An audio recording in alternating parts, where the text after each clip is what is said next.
오늘 우리 공부할 것이 뭐예요? 제목이? 만국의 평화. 오늘 세상이 좀 어때요? 세상이 평화스러워요? 근데 성경에는 어떻게 말씀이 참 주셨는가? 지난번에 우리가 하박국의 복음에 대해서 공부했죠.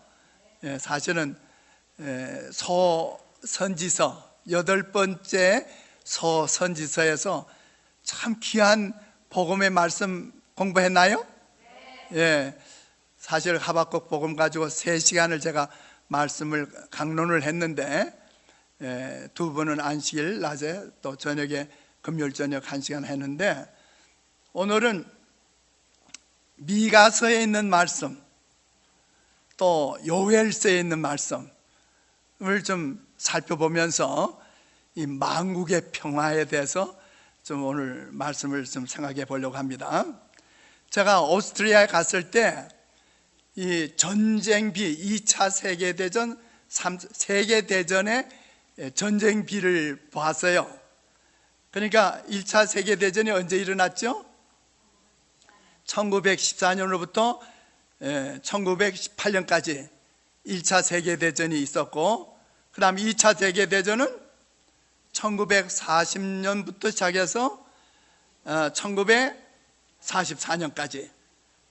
그래서 세계대전을 우리 세상이 겪었습니다. 자, 이 양차 세계대전을 통해서 어떤 일들이 일어났어요? 1차 세계대전을 말미암아 죽은 사람이 몇 명이나 돼요? 2천만 명. 2차 대전은 5천만 명이 죽었어요. 여러분, 1차 세계대전에 2천만 명, 2차 세계대전에 5천만 명. 이 전쟁에 죽은 사람이 1,500만 명? 그 다음에 미싱된 사람들, 그러니까 뭐 민간인들이나 보통 무려 4천만 명이나 돼요. 이런 불행한 일이 이 지구상에서 일어났다 하는 겁니다. 2차 세계대전이 누구 때문에 어떻게 일어났죠? 히틀러. 여러분, 이 한 인간에 의해서 마귀의 영향을 받는, 사탄의 영향을 받는 한 영혼의 한 사람을 말미암아 세계 온 인류가, 만국이 고통을 받게 됐다는 사실입니다. 그런데 이제 2차 세계대전이 끝나고 난 다음에 세상의 분위기는 어때요? 전쟁해야 될까요? 안 해야 될까요? 이제는 다시는 전쟁하지 말자. 우리 이제 이 지구상에서 정말 전쟁하지 않는 세상을 만들어 보자. 그래서 세워진 게 뭐죠? UN, 국제연합이 이루어지고 국제평화기구가 형성이 됐죠. 그 본부가 어디예요? 뉴욕에 있죠. 뉴욕에 있고, 그 앞에 이제 만국기가 펄럭이고 있어요. 그래서 이제 이 세계는 말이에요, 나라와 민족들은 말하기를 이제는 전쟁 없는 세상을 만들어 살아보자. 그런 유토피아의 꿈을 가지고 그랬는데, 2차 대전이 끝나자마자 한쪽에서 러시아 혁명이 일어나고, 또 뭐가 일어나죠? 그 공산주의가 이제 러시아를 중심으로 해서 공산주의가 일어난 거예요. 그래서 이 붉은 러시아의 그 붉은 기가 이제 펄럭이면서, 여러분 보세요. 2차 세계대전 이후에 세계가 붉게 물들어간 거예요. 예? 중동, 아시아 할 것 없이 말이에요. 저 남미나 거기는 이제 큐바가 이제 공산국가죠. 그랬는데 2차 세계대전에 이제 끝나고 국제평화기구를 위해서 이 조약 문서에 잉크가 채 마르기도 전에 우리 한민족이 겪은 게 뭐죠? 예? 1950년에 일어난 게 뭐예요? 6.25 한국 전쟁이 일어났죠. 그뿐인가요? 베트남 전쟁, 그 다음에 이란과 이락 전쟁, 그 외에 인도네시아, 알제리아의 전쟁, 또 아프리카에도 여러 민족들에 의해서 전쟁. 그래서 사실은 20세기가 들어와서 인류의 역사 중에 가장 피를 많이 흘리게 되는 세기가 20세기란 말이에요. 그 외에도 이 세계 전쟁의 화약고가 어디죠? 전쟁의 화약고가 중동 제1차 중동전쟁, 2차 중동전쟁, 3차 중동전쟁, 4차 중동전쟁이 이어서 연달아서 일어나는 거예요. 1948년부터 시작해가지고 그 다음에 캄보디아, 이란, 이라크 전쟁, 레바논 전쟁, 포클랜드, 루안다 내전, 걸프 전쟁, 잘 알죠? 걸프 전쟁, 보스니아 내전, 코소보 전쟁. 전쟁이 끝이지 않는 겁니다. 전쟁하지 말고 살자. 자, 우리 다 같이 한번 읽을까요? 시작. 사탄은 전쟁을 좋아한다. 왜냐하면 전쟁은 사람의 가장 악한 감정을 자극하며 전쟁의 희생자들을 죄악과 유혈 속으로 영원히 썰어 넣어버리기 때문이다. 그래, 전쟁이 누구 때문에 일어나요? 하늘에서 전쟁을 일으킨 자가 누구예요? 루스벨이 하늘에서 전쟁을 일으키고 이 땅에 와서 전쟁을 일으키는데, 사탄은 전쟁을 좋아하고 민족들의 마음을, 감정을 자극해서 전쟁을 일으켜요. 나라가 다른 나라를 대적하여 싸우도록 자극하는 것이 누구의 목적이다? 사탄의 목적이다. 그렇게 함으로 그는 사람들의 마음을 하나님의 날에 설 준비를 갖추는 사업에서 떠나게 할 수 있기 때문이다. 문제는 뭐예요? 하나님의 이 복음 사업이 뭐 있죠? 이 천국 복음이 모든 민족에게 전거되는 것이 하나님의 뜻인데, 그리고 여호와의 크고 하나님의 날이 임하게 되는데, 그것에 백성들로 하여금 준비하게 하지 못하게 해서 이 선악간의 대쟁투가 치열하게 일어나는 거예요.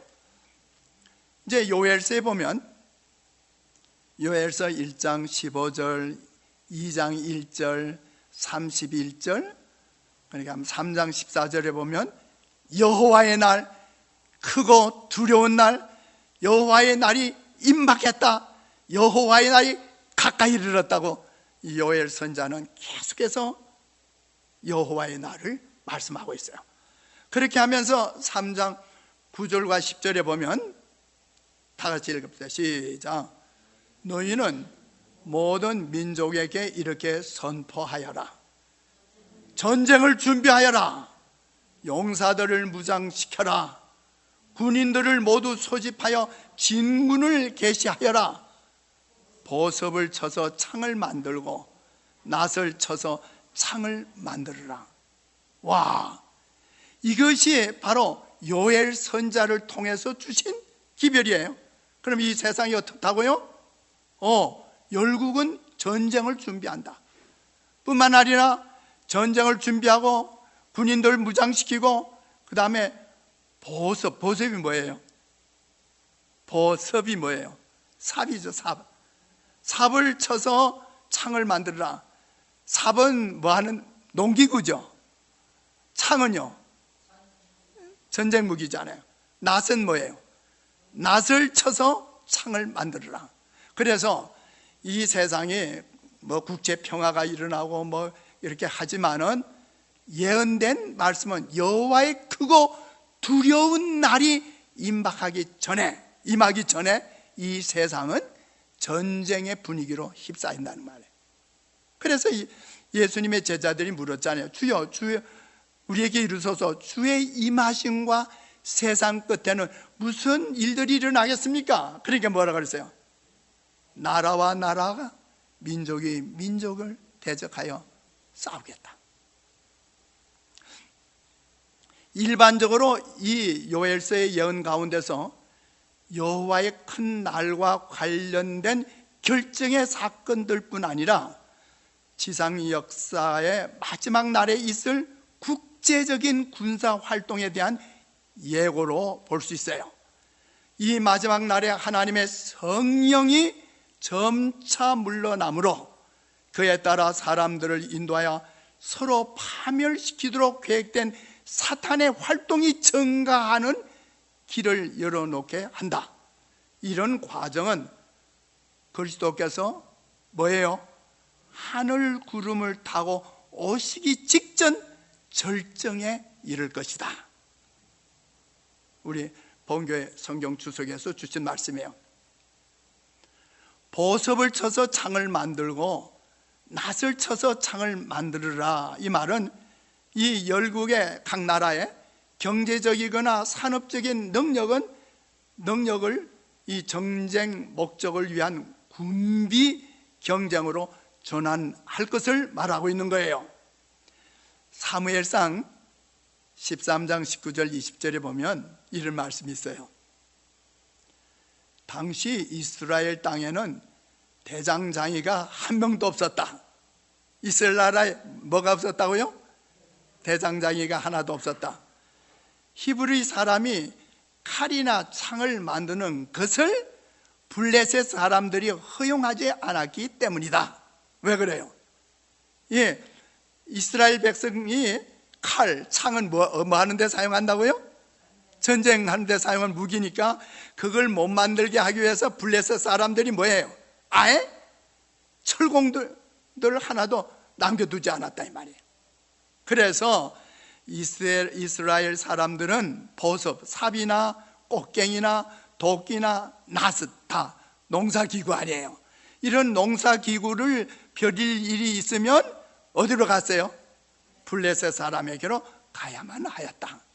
그러므로 이 말씀을 보면서 요엘서의 말씀을 연결해 보면 세상은 전쟁 무기 만드는데 혈안이 되고 있구나 하는 사실을 알 수 있습니다. 그래서 뭐예요? 미국에서도 뭐해요? 전쟁 무기들 만들어야 안 만들어요? 어디에서 전쟁이 일어났다 그러면 어디에 무기 사가지고 가요? 미국. 그래서 미국에서 이 군사 무기 만드는 것이 재미가 있는가 봐요. 수입이 괜찮은가 봐요. 그러니까 계속적으로 전쟁 무기를 만들어요. 그러면 누구도, 소련도, 공산주의 소련도, 우리도 가만히 있느냐? 자기들도 이제 막 만드는 거예요. 그래서 이 공산주의, 민주주의 이 세계 두 세력이 서로 격돌을 하게 되는 겁니다. 우리가 이 전쟁에, 세계 대전에 하나의 용광로와 같은 곳이 있다고 하면 어디를 생각하죠? 어디가 세계 전쟁이 일어날 수 있는 그런 요인이 있는 곳이 어디 지역이에요? 바로 이 중동 지역이잖아요. 그런데 이 중동 지역에 보면 저 빨갛게 조그맣게 게 이스라엘이고 저기 이제 이란이에요. 그 다음에 시리아, 요르단, 사우디아라비아, 이집트예요. 이스라엘은 뭐예요? 유대교죠. 예를 들면 하나님을 믿는 유대교라고 하면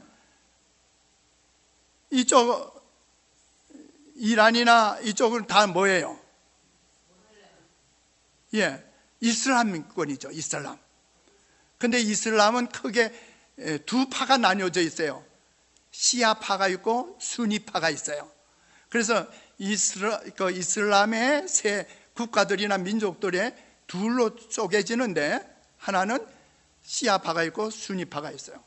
하나는 모하메드 계보를 잇는 파가 있는가 하면 한쪽에서는 아니다, 그냥 우리 종교 지도자 세우면 되는다, 그렇게 해가지고 어쨌든 둘은 나눠주는데, 여기 시리아, 요르단, 사우디아라비아, 이집트는 그나마도 이슬람 세력이지만은 이스라엘하고 그렇게 크게 적대하지 않아요. 근데 누구? 이란이 이제 이스라엘과 적대를 해요. 그래서 이제 이란이 뭐 하고 있어요? 팔레스타인에서 바로 우리 몇 년 전 지금 일어나고 있는 일들이 아니에요. 누구예요? 하마스. 들어보셨어요? 예, 하마스 가지고 그냥 이스라엘 막 인질을 몇 명이에요? 200명 가까이 인질을 사로잡아 가지고 지금도 다 안 풀어주고 지금 난리를 지고 있잖아요. 그 다음에 레바논에서는 헤즈볼라, 그 다음에 저쪽 예멘에는 후티. 그러니까 이란이 이러한 그 세력들을 조종하면서 이스라엘을 뭐 해요? 이스라엘을 이제 싸우는 거예요, 전쟁에. 트럼프 대통령 일기 당시에 그는 이렇게 말했어요. 이란이 전쟁을 원한다면 그날 이란은 종말을 맞이하게 될 것이다.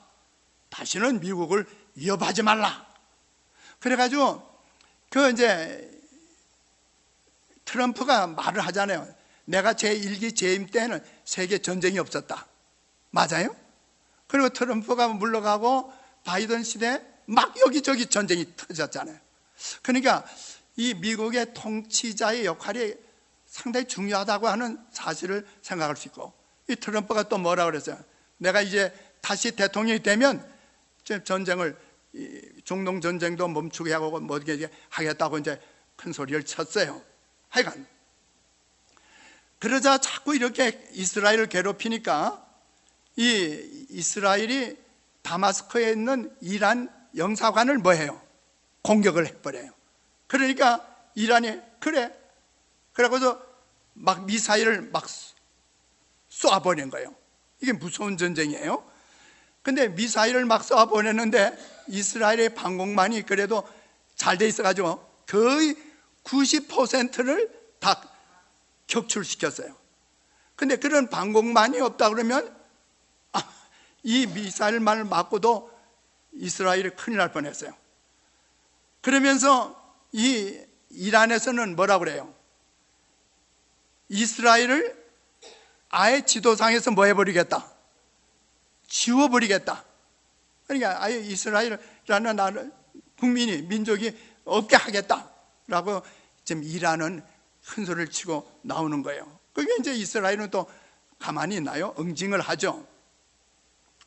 그런데 문제는 유엔에 의하면 최근 이란은 우라늄 농축에 박차를 가했고 6개 핵폭탄을 완성할 수 있는 직전에 도달했다고 바로 금년 4월 1일에 발표했어요. 금년 4월 1일에 뭐라고요? 이란이 핵무기를 다 완성할 거다. 자, 그러니까 이제 미국은 이게 무서운 폭격기예요. 어마어마한 폭격기인데 이 폭격기를 통해 가지고 너희 이란을 폭격하겠다 이렇게 해가지고 지금 그 미국의 폭격기가 열 몇 대가 중에서 7대가 이 디아고 가르시아에 지금 비행기가 가 있는 거예요. 이란하고는 3,000마일밖에 되지 않아요, 거리가. 그런데 이 비행기는 6,000마일 내지 7,000마일을 나를 수 있는 거예요. 이 폭격기는 조금 전에 봤잖아요. 어마어마한 폭격기예요. 옛날에 우리는 B-29, 6.25 당시만 해도 그랬는데 그건 비교도 안 되는 거예요. 이런 어마어마한 폭격기가 6,000마일 내지 7,000마일 나를 수 있는 비행기를 3,000마일, 이란에서 3,000마일 떨어진 곳에 지금 비행기를 대체하고 있는 거예요. 지금 왜? 이란이 뭘 만들려고 해요 지금? 핵무기. 그래서 미국이 이란 핵을 해결할 수 있는 아무런 대안이 없다면 미국은 이란의 핵시설을 공격할 것이다.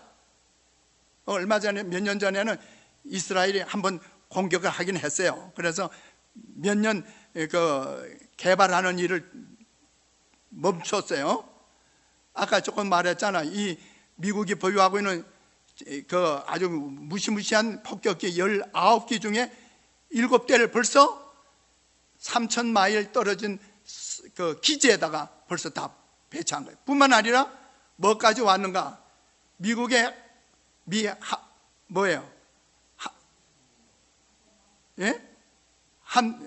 이걸 뭐라 그러죠? 항공모함을 2채를 벌써 중동에 보내고 있는 거예요. 우리가 알고 있든 없든 지금 세상이 어떻게 돌아가고 있다고 하는 걸 좀 보여드리는 겁니다. 그래서 이런 항공모함에서 미사일을 발사하면 바로 이란의 어떤 곳에 집중적으로 전가할 수 있어요. 제가 오늘 3차 세계대전이 발발할 수 있는 위험한 첫째 지역을 말씀드렸어요. 이 전쟁이 왜 일어나죠? 전쟁의 요인이 있어요. 첫째, 제일 중요한 게 종교전쟁이에요. 종교전쟁. 이 종교로 말미암아, 그러니까 좀 이스라엘 쪽에만 해도 유대 종교, 그 다음에 이슬람, 이 종교전쟁이에요, 사실은. 그 다음에 두 번째는 민족적인 전쟁이에요. 민족끼리 나라와 나라와 민족이 예수님도 말씀하신 것처럼 민족에 의해서 전쟁이 일어나요. 세 번째는 영토 전쟁이에요. 영토를 빼앗으려고. 네 번째로는 사상전이에요. 그래서 이 네 큰 전쟁의 요소를 말씀드리면서 두 번째 봅니다. 여기가 두 번째 전쟁에 일어날 수, 아주 세계전이 일어날 수 있는 그런 지역이에요. 아프가니스탄 하면 우리가 잘 알죠. 미군이 오랫동안 했다가 철수하고 그냥 넘어갔잖아요. 근데 그 파키스탄이 이게 190년간 영국 식민지로 있었던 인도와 파키스탄 지역이 독립하면서 인류 역사상에 대민족이 이동을 해요. 무려 1450만 명이라는 엄청난 그 민족이 이동을 하면서 파키스탄, 인도 이런 나라들이 이루어지게 되는 겁니다. 그런데 역시 여기도 파키스탄은 무슨 종교예요? 이슬람. 그러니까 근데 파키스탄이 어떻게 동서로 나뉘어졌어요. 서쪽으로, 그 다음에 동쪽으로. 동쪽 파키스탄도 이슬람이에요. 그래서 종교는 같지만은 그 하나의 정치 체계가 좀 다르고 이제 그래가지고 그래요. 인도는 무슨 거예요?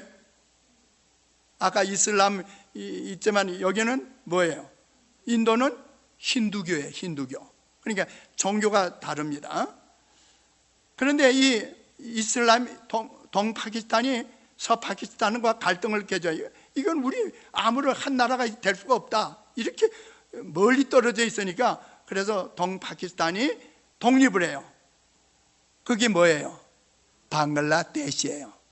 그래서 이 방글라데시가 이제 일어나는 겁니다. 1971년에 독립을 합니다. 그러나 여기 가장 중요한 곳이 있는데 그게 어디냐면 카슈미르예요. 들어보셨어요? 카슈미르. 이 카슈미르는 이게 분쟁이 일어나가지고 둘로 쪼개졌어요. 카슈미르 지역이 인도령 카슈미르하고 파키스탄 카슈미르로 나뉘어졌어요. 마치 대한민국과 뭐예요? 이 땅이 우리 대한민국 땅보다 커요. 이 카슈미르가. 근데 우리 한반도가 어떻게 했어요? 북쪽에 38선을 해가지고 어떻게 해요? 휴전선을 해가지고 북한 남한으로 나뉘어지듯이 카슈미르가 인도령 카슈미르하고 파키스탄령 카슈미르로 나눠지고 거기에 휴전선이 이제 통제선이라 하지만 휴전선이죠. 그런데 거기에 또 하나 붙어 있는 지역이 있어요. 예, 악사이 이치신이라고 하는 그 지역인데 이게 카시미르에 붙어 있는데 중국이 이거는 우리 땅이다 그러는 거예요. 중국이 말이에요. 중국이 자꾸 한반도를 고구려 땅이 우리 땅이다. 이제 예를 들면 이런 식으로 이 중국이 자꾸 이렇게 우리 한반도의 고구려 땅, 우리 대한민국 땅이었잖아요. 그런데 자기들 땅이라는 거예요. 그것처럼 지금 이렇게 카시미르에 접해가지고 또 그래가지고 여기 3파전이 일어나는 거예요. 3파전이.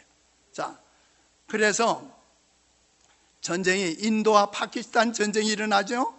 1947년부터 48년. 그 다음에 또 2차 인도 파키스탄 전쟁이 일어나요. 또 3차 인도 파키스탄 전쟁이 1971년에 일어나요. 그 다음에 칼질 월이라고 해서 또 1999년이 일어나고 바로 며칠 전에 또 전쟁이 일어난 거 아시죠? 여러분, 그리고 분쟁이 3번이나 있었어요. 거의 같은 해 한국은 1950년에 6.25 사변이 일어났어요. 그 후에 전쟁이 일어났어요? 안 일어났어요? 그 후에 전쟁이 있었어요? 없었어요? 없었잖아요. 여러분, 이 거의 비슷한 모양새로 이 국제 정세가 이루어지는 가운데서 한국은 그래도 1950년에 6.25 사변을 한 번 겪고 70여 년을 평화의 시대를 살고 있는 거예요. 감사해요? 하나님의 은혜예요? 하나님의 은혜예요. 그 같은 비슷한 조건에서 이 바로 이게 파키스탄하고 인도에서는 7번, 8번의 전쟁과 이런 사변을 일으키고 있는 거예요. 자, 그런데 이번에 또 며칠 전에 전쟁이 일어나고 난 다음에 서로 자기들이 우세했다는 거예요. 그런데 파키스탄은 중국제 무기를 갖고 있고, 그 다음에 인도는 유럽의 프랑스라든가 이런 데 무기를 가지고 있어요. 그래서 그 무기들이 서로 싸웠는데 결국은 중국이 더 아주 무기가 좋았다, 이제 그렇게 선전하는 거예요. 2차 세계대전이 어떻게 해서 끝났죠? 1945년에 히로시마, 나가사키에 원자탄이 떨어졌죠. 물론 미국이 가서 이제 원자탄 투하해서 몇 명이 죽었어요? 단번에 13만 명. 그 당시에는 뭐 도시의 인구가 적었으니까 13만 명이 죽었어요.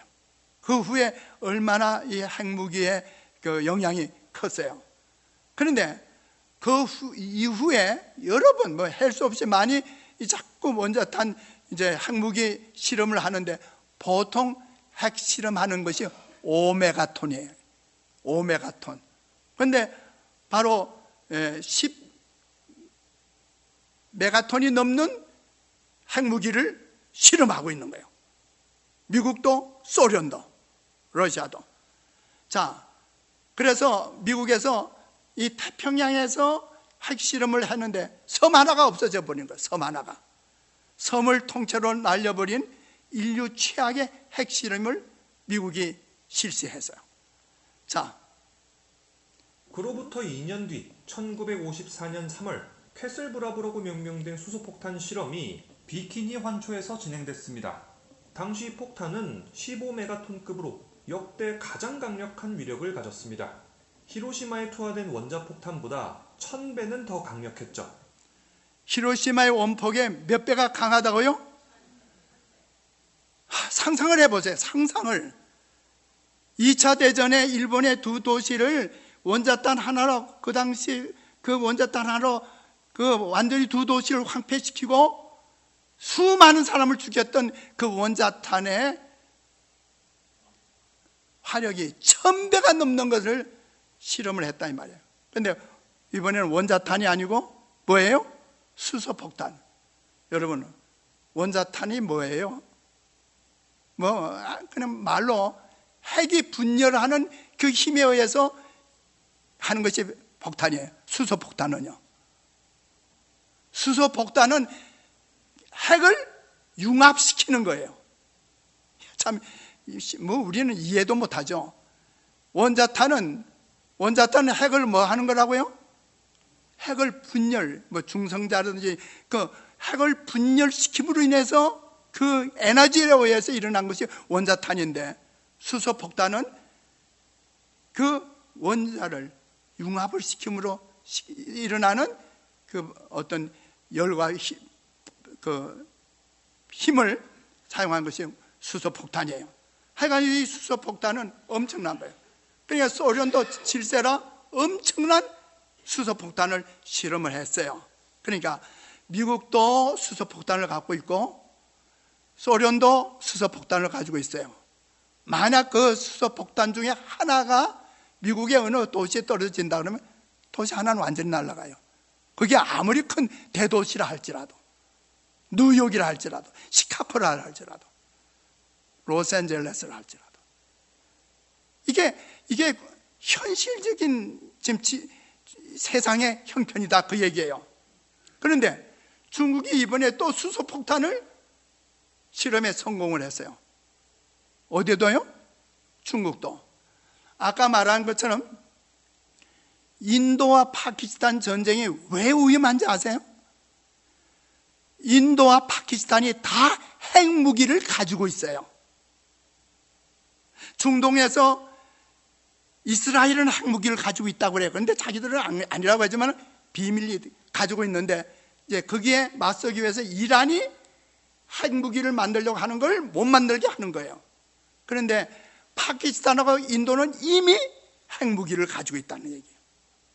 그런데 이제는 소련과 미국과의 그 대치 상황이 아니라 이제는 세계 패권을 어느 나라가 미국과 중국의 관계예요.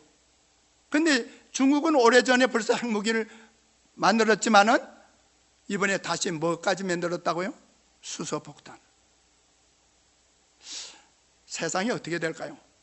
하여간 그런데 이 러시아가 말이에요, 작심하고 저 전쟁을 일으켰죠. 전쟁의 요인이 뭐라고 그랬죠? 종교, 그 다음에 민족, 그 다음에 영토, 사상인데 사상은 조금 후에 얘기하고, 영토를 위해서 러시아가 어디를 침공했죠? 우리가 다 지금 다 우리가 알고 있는 얘기들이잖아요. 어디를 쳤어요? 우크라이나는 이제 러시아가 유럽 쪽으로 나오는 바로 가장 접견해 있는 나라예요, 우크라이나가. 그러면서 어느 부분을 이거 러시아 땅이다 하고서 그래가지고 얼마 동안 그거 했죠. 그러면서 러시아가 어디하고 서로 동맹을 맺어요? 예? 베라루스라고 하는 말 들어봤어요? 예, 이 베라루스. 러시아와 벨라루스 국방장관이 전술 핵무기 이전 배치에 관한 문서에 서명했습니다. Это будет являться действенным ответом на агрессивную политику недружественных нам стран. 러시아는 두 나라 서부 국경의 위협이 극도로 고조돼 군사와 핵 분야에서 대응 조치를 취하기로 했다며 벨라루스에 배치된 핵무기에 대한 통제권은 러시아에 있다고 밝혔습니다. 블라디미르 푸틴 러시아 대통령이 상트페테르부르크 국제경제포럼에서 이미 벨라루스에 전술 핵무기가 배치됐다고 말했습니다. 지난 13일 알렉산드르 루카셴코 벨라루스 대통령의 발언을 확인한 것입니다. 푸틴 대통령은 연말까지 핵무기 이전을 완료할 것이라고 덧붙였습니다. Это произошло. Первые ядерные заряды доставлены на территорию Беларуси. Но только первые. У нас это первая часть. Но до конца лета, до конца года мы эту работу выполним целиком и полностью. 여러분, 2차 대전이 누구 하나 때문에 일어났다고요? 히틀러. 그런데 이 러시아의 푸틴이 전쟁을 또 일으키는 거예요. 그런데 그냥 우크라이나만 일주일이면 우리는 끝난다. 일주일을 끝난다는 게 벌써 몇 년 됐어요? 2년이 됐나요? 3년째? 예. 뭐 우리 일주일이면 한 달 아니면 그거 우크라이나 다 항복시키고 다 끝내고 우리는 다 평화할 거다. 그게 아니잖아요. 그런데 문제는 벨라루스를 끌어들여 가지고 벨라루스가 바로 우크라이나하고 인접해 있으니까 거기에다가 핵무기를 뭐예요? 배치하겠다는 거예요. 참 이게 그래서 이 세계 과학 협회에서는 다음같이 말을 했어요.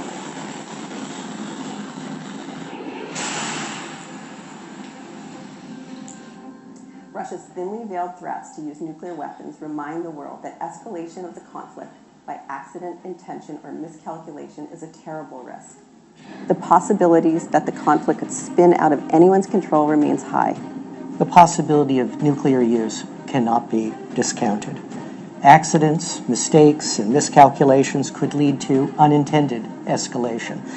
And Putin might deliberately escalate if faced with the prospect of defeat.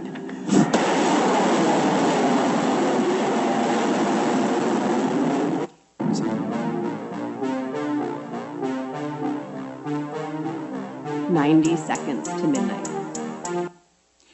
그래서 세계과학협회에서는 지구 운명의 시간을 제가 청년 때 제가 기억하기로는 7분 전 세계 그러더니 얼마 또 지나가지고 5분 전 그래도 얼마큼 지나더니 3분 전 그런데 지금은 몇 분 전이에요? 둠스데이 운명의 날 지구 운명의 날 이게 어떤 누가 한두 사람이 얘기하는 게 아니에요. 이 과학협회가 모든 것을 다 정치적으로 과학적으로 모든 걸 다 계산해 가지고 가능성과 일어날 걸 다 해가지고 이제 지구 운명은 90초밖에 남지 않았다. 1분 30초밖에 남지 않았다. 사실은 1분밖에 안 남은 거예요. 맞아요? 자, 이때를 보시고 우리 예수님께서는 다음같이 말씀하셨어요. 다 같이 읽읍시다. 시작. 사람들이 세상에 임할 일을 생각하고 무서워함으로 기절하리니 이는 하늘의 권능들이 흔들리겠습니다. 하늘의 권능이 어떻게 흔들리겠어요? 다시 일본에 떨어졌던 원자탑뿐만 아니라 언제가 어디에서 핵전쟁이 일어난다 이거예요. 그러면 어떻게 되겠어요? 예? 이스라엘과 이란 사이에서 전쟁하는 가운데 핵전쟁이 일어날까? 파키스탄하고 인도하고 전쟁하는 가운데 일어날까? 러시아의 푸틴이 이제 우크라이나를 침공하면서 핵무기를 사용하겠다는 거예요. 세상이 이렇게 되겠네. 그런데 계시록에 말씀하시기를 계시록 7장 1절 3절에 이 일 후에 내가 내 천사가 땅 내 모퉁이에 선 것을 보니 땅의 사방에 바람을 붙잡아 바람으로 하여금 땅에나 바다에나 각종 나무에 불지 못하게 하더라. 가로되 우리가 우리 하나님의 종들의 이마에 뭐하기까지? 인치기까지 땅이나 바다나 나무나 해하지 말라 하시더라. 이게 이제 우리 성경 공부하는 계시록 연구예요. 계시록 7장에 그 유명한 예언이잖아요. 7장에는 하나님의 인치는 일이 나오죠. 또 거기에 14만 4천 명에 대한 얘기도 말씀도 나오죠. 그런데 문제는 땅의 사방의 바람. 아마 이스라엘 땅에 한 모퉁이 될 거고 또 어디예요? 저 파키스탄, 인도도 한 모퉁이 될 거고 또 어디예요? 러시아, 우크라이나도 한 모퉁이 될 거예요. 땅의 사방의 바람에 또 한 모퉁이 어디 될까요? 여러분 짐작 안 가요? 네 번째 또 한 모퉁이가 어딜까요? 우리 대한민국입니다. 대한민국이에요. 이 모든 지형적으로나 모든 걸 사상적으로 볼 때 그런데 대한민국은 사상전이에요. 사상전. 민주주의, 공산주의.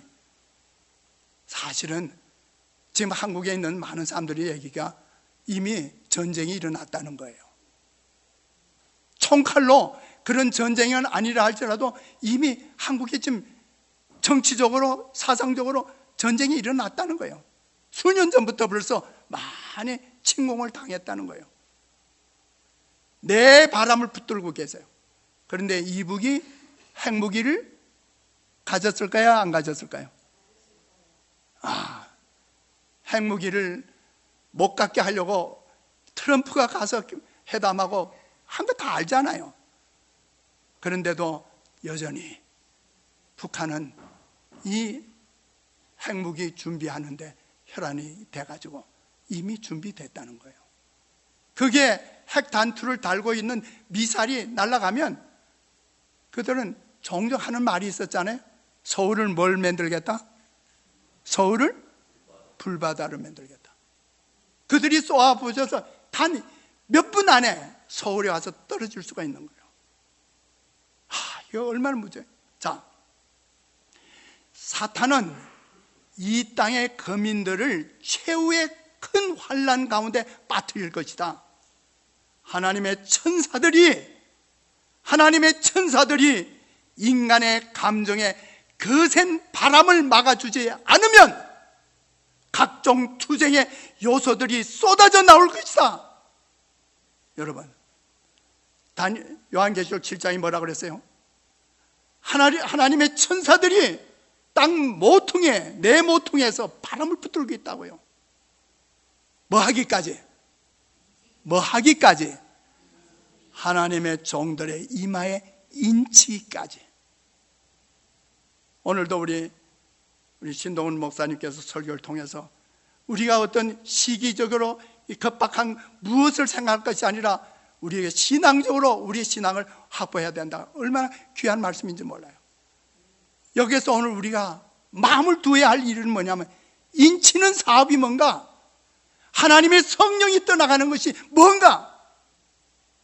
인치는 우리 스가랴에도 나오잖아요. 하나님의 천사가 뭐해요? 입맞지 않은 사람을 따라가면서 예루살렘에서 일어나고 있는 가정한 일로 통곡하는 자들의 이마에 인치라. 그리고 그 뒤를 따라 뭐예요? 살려가는 천사가 지나가는 것을 나온 말씀처럼 마지막 때에도 이와 같은 일들이 일어나는 거예요. 계시록 11장 18절에 이방들이 분노하며 주의 진노가 임하여 또 땅을 망하게 하는 자들을 멸망시키실 때로소이다. 이 계시록 11장에 말씀하시기를, 일곱째 천사가 나팔을 불면 이 세상 나라가 우리 주 예수 그리스도의 나라가 된다는 말씀을 주시면서 열방이 분노하고 할 때 땅을 망하게 하는 자, 영문에 보면 destroy라고 그랬어요. destroy, 땅을 파괴하는 자들을 멸망시키시겠다. 하나님께서는 인간에 의해서 이 지구가 멸망되기를 원치 않으십니다. 이제 인간의 손에 의해서 이 지구가 멸망되려고 하는 바로 그 직전에 주님은 심판하셔서 주님이 친히 임하신다는 사실 아시겠습니까? 여러분, 우리가 어디에서 쏘아붙인 미사일의 핵단투를 다룬 미사일이 날아와서 우리가 살고 있는 어느 도시에 떨어져서 우리에게 멸망이 오는 걸 바라십니까? 아니잖아요. 그러나 세상은 그 일을 위해서 준비되어 있고 사단은 그 일을 뭐 한다고요? 부추기고 있다는 사실입니다. 하나님의 성령은 이 땅 위에서 지금 점점 거두어지고 있어요. 그런데 이제 제가 이제 이 말씀을 보고 말씀을 마치려고 하는데, 미가서에 희망이 있는 말씀이 있더라고요. 미가서 4장 3절 다 같이 읽읍시다. 시작. 주께서 민족들 사이에 분쟁을 판결하시고 원근 각처에 있는 열강 사이의 갈등을 해결하실 것이니 나라마다 칼을 쳐서 보습을 만들고 창을 쳐서 낫을 만들 것이며 나라와 나라가 칼을 들고 서로를 치지 않을 것이며 다시는 군사 훈련도 하지 않을 것이다. 아까 처음에 우리가 본 요엘서인 말씀하고는 정반대 아니에요. 그죠? 이번에는 도리어 뭐해요? 칼을, 무기를 쳐서 보습을 만든대요. 평화 농사기요. 창을 쳐서 낫을 만든대요. 하나님께서 열강을, 열국을, 만국을 심판하시겠다는 거예요. 하나님께서 개입하시는 거예요. 하나님께서 이 모든 일을 처리하실 거예요. 만국의 평화는 인간들에 의해서 이루어지는 게 아니에요. 뉴욕에 있는 국제평화기구를 통해서 이루어지는 게 아니에요. 만국의 평화는 누가 해주셔야만 돼요? 하나님께서.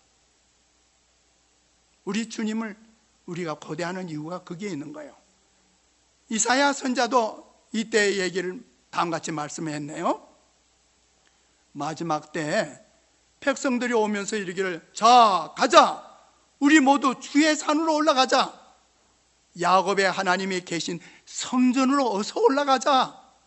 주께서 우리에게 주의 길을 가르치실 것이니 주께서 가르치시는 길을 따르자 할 것이다. 율법이 시온에서 나오며 주의 말씀이 예루살렘에서 나온다.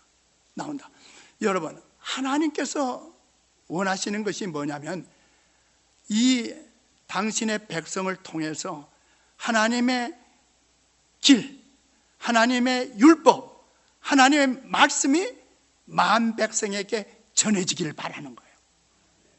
그렇게 할 때 저들은 말하기를, 이제 우리 서로 전쟁하지 말고 평화롭게 살자 하게 된다는 거예요. 만일 예루살렘이 그의 특권이 무엇임을 알고 하늘에서 보내신 빛에 주의했더라면 그 도성은 하나님이 주신 능력의 힘으로 속박되지 아니하고 열국의 여왕으로서 번영을 자랑할 수 있었을 것이다. 저렇게 이스라엘이 그냥 아랍에 둘러싸여가지고 공격을 당하고 어려움을 당하고 할 것이 아니라 그들이 하나님의 뜻대로 살았다면 오늘날 예루살렘은 열방의 만방의 여왕이 될 것이다. 좋은 말이에요. 사실은 열왕기상 4장 24절에 보면 솔로몬은 유브라데스 강 서쪽의 모든 왕을 다스려요. 유브라데스는 어디예요? 바벨론 지역이죠. 메소포타미아 지역의 모든 왕을 다스리며 주위의 모든 민족과 뭐를 유지했다? 평화를 유지하였다. 그 가능성을 하나님께서 보여주셨어요. 하나님께서 다윗과 솔로몬을 세우셨을 때는 그 이스라엘이 어떻게 해요? 모든 그 주위의 모든 나라들과 다스리기도 하고 서로 평화를 유지하게 되었다 하는 거예요. 예수님께서는 예루살렘이 당신을 통해 무서운 질병을 치료받고 속박에서 해방되며 강력한 지상의 수도로 세워졌을 것을 보셨다. 예루살렘 성벽으로부터 평화의 비둘기가 모든 민족에게 날아갔을 것이다. 예루살렘은 세상의 영광의 면류관이 되었을 것이다. 여러분, 이스라엘이 저렇게 어려움을 당하지 않고 그들이 예수 그리스도 예수님을 구주로 메시아로 받아들였다면 오늘 예루살렘은, 이스라엘은 저렇게 돼 있지 않을 거예요. 세계 여왕이요, 세계 면류관이 됐을 거다. 그리고 뭐예요?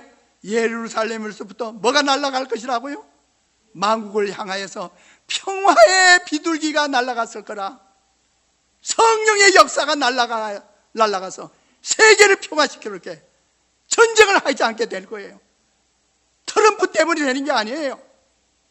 하나님의 성령의 역사를 통해서 어떻게 때 하나님의 성령의 역사가 일어나는가? 하나님의 백성들이 하나님의 율법을 따라 하나님의 말씀대로 생애하면서 뭐예요?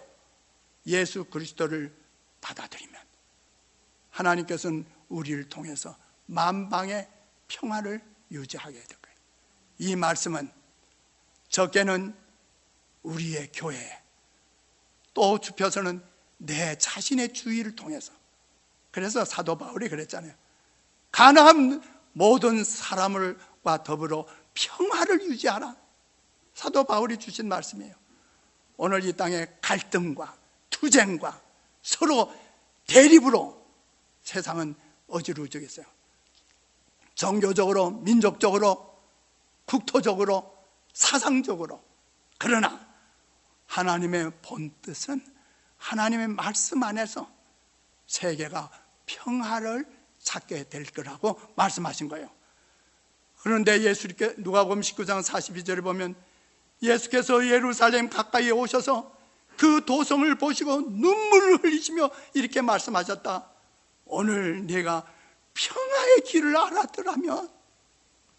오늘 주님이 다시 우리에게 오셨을 때 우리를 바라보시고 만약 눈물을 흘리신다면 네가 평화의 일을 알면 얼마나 좋겠느냐. 예루살렘 성문에는 무장한 군사들이 서 있지 않았을 것이며 성벽에는 로마의 깃발이 휘날리지도 않았을 것이다. 주 70년에 예루살렘이 멸망당하지 않았을 거란 말이에요. 만일 예루살렘이 구속주를 받아들였었더라면 축복받았을 뻔했던 그 영광스러운 운명이 하나님의 아들 앞에 나타났기 때문에 하나님이, 예수님이 우셨어요. 예루살렘을 바라보고 우셨어요. 오늘날 예수님이 다시 이 땅에 당신의 백성을 바라오시면서 우시면 어떻게 될까 하는 거예요. 이사야 2장 4절 5절 다 같이 읽읍시다. 시작. 주께서 민족들 사이에 분쟁을 판결하시고 뭇백성 사이에 갈등을 해결하실 것이니 그들이 칼을 쳐서 보습을 만들고 창을 쳐서 낫을 만들 것이며 나라와 나라가 칼을 들고 서로를 치지 않을 것이며 다시는 군사 훈련도 하지 않을 것이다. 오늘아 야곱의 족속아 주의 빛 가운데 걸어가자. 이게 이제 우리 주님이 오늘 우리 콜톤 교회 성도들에게 주시는 말씀이에요. 뭐예요? 주의 빛 안에서 생애하라는 거예요. 마태복음 24장 3절 7절 주의 임하심과 세상 끝에는 무슨 징조가 있겠습니까? 하게 물으니까 민족이 민족을, 나라가 나라를 대적하여 일어나리라. 이제 계시록 10장 7절에 일곱째 천사가 소리내는 날 그 나팔을 불게 될 때 하나님의 비밀이 그 종 선지자들에게 전하신 복음과 같이 이루리라. 그게 뭐예요? 15절에 일곱째 천사가 나팔을 불매 하늘에 큰 음성들이 나서 가로되 세상 나라가 우리 주와 그 그리스도의 나라가 되어 그가 세세토록 왕노릇하리라. 아멘. 우리 예수님은 이사야 9장 6절에 있는 말씀대로 평화의 임금이십니다. 사실 예루살렘은 평화의 도성이라는 뜻입니다. 평화의 도성이에요. 마찬가지로 오늘날 우리 하나님의 백성들은 평화의 백성이요, 하나님의 교회는 평화의 도성입니다. 우리 주님께서 평화의 왕으로 오실 때에만 이제는 이 세상은 영원토록 평화의 만국의 평화가 찾아오게 될 것입니다. 이 축복의 날에 우리 모두가 그 나라의 백성이 되기를 간절히 바라면서 오늘 성경 공부를 마치겠습니다. 기도하겠습니다. 하늘에 계시는 아버지 하나님, 오늘도 이 거룩한 안식 오후에 저희들이 하나님께서 요엘 선지자, 미가 선지자, 또 이사야를 통해서 주신 예언의 말씀들을 살펴보면서 만국의 평화가 이미 정말 이 세상에서 멀어졌고 온 세상은 전쟁의 바람이, 큰 바람이 불려고 합니다. 그러나 하나님께서 천사들에게 이 바람을 붙들고 계시는 동안에 오늘 우리가 주님을 맞을 준비를 할 수 있도록 축복하여 주시옵소서. 하나님의 거룩한 성령께서 역사해 주셔서 오늘 저희들의 마음과 저희들의 생애와 저희들의 가정과 저희들의 교회에서 평화의 성령의 비둘기가 퍼져나가고 하나님의 생명과 구원의 빛이 환하게 비칠 수 있도록 축복하여 주시옵소서. 예수님의 이름으로 감사하며 기도합나이다. 아멘. 아멘.